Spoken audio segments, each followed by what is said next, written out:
And tonight we're proud to present the inaugural program of the Society's Bob Marley and His Legacy Symposium. The first question I had for you, really, I mean, you were talking about just the other day going to see an event with Jay-Z. And I'm wondering, why aren't there any reggae stars on the level of Bob Marley today, on the level of a Jay-Z, a worldwide global, a sort of worldwide global phenomenon? What happened to the Bob Marleys of the world? Well, Bob Marleys don't come in plural. He was a natural leader. He never, I don't remember him ever raising his voice. Actually, I do remember once, but that was... Hey, ZYNC TV, I'm here with Chris Blackwell. How are you? Fine, thanks. Now, how do you think the symposium went this evening? I'm not sure because I like nervous. You know, whenever I'm talking, I'm a bit nervous. So I don't know. Hopefully you can tell me. You're in the audience. Well, I think it went very well. Oh, good, okay. So I wanted to ask you really quick, what are some of the things that you think, or well, you spoke about the music, you spoke about just about all the things about Bob Marley, but you didn't speak about his real legacy, which are his children. What do you think about their career so far, how they, I guess, produce themselves? I think that's an important question, I tell you the truth, because I think all his children are active.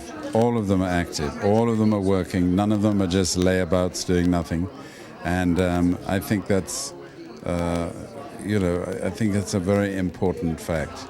And just to mention them, well, Sadella, the oldest, she's the one who basically runs the business. She's smart as can be.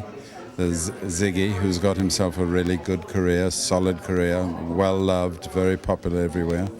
There's Stephen. Stephen is the sort of behind-the-scenes sort of musical genius. He doesn't like that much going into the limelight.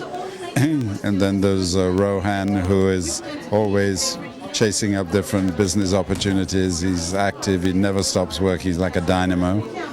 And then there's Julian and, Damien, Kimani. Damien, of course, and Kimani. They're all, it's amazing, really, you come to think of it. They all have made a mark and are continuing to do so. And so do you think that they are a big part of keeping Bob Marley's legacy alive, so to speak? Very much so. Very much so, absolutely, yes. And before I let you get out of here, I want to ask you, what's your favorite Bob Marley album? Survival. And why? Because I didn't work on that one. So it's easy for me to listen to it fresh. Thank you. One I didn't work on. Nice, great answer. Thank you so much, Mr. Blackwell. And what did you take away from that experience today? His assessment of where the music is as to where it used to be. The musicality of the music. How he talked about attitude and attitude with music. These are things that, for me, are very important, that you're not Bob Marley without attitude. But all attitude would not have made Bob who he is. I thought it was very informative. It flowed very smoothly. And Chris Blackwell is a very low-key kind of person, though he is a very major figure in the history of popular music.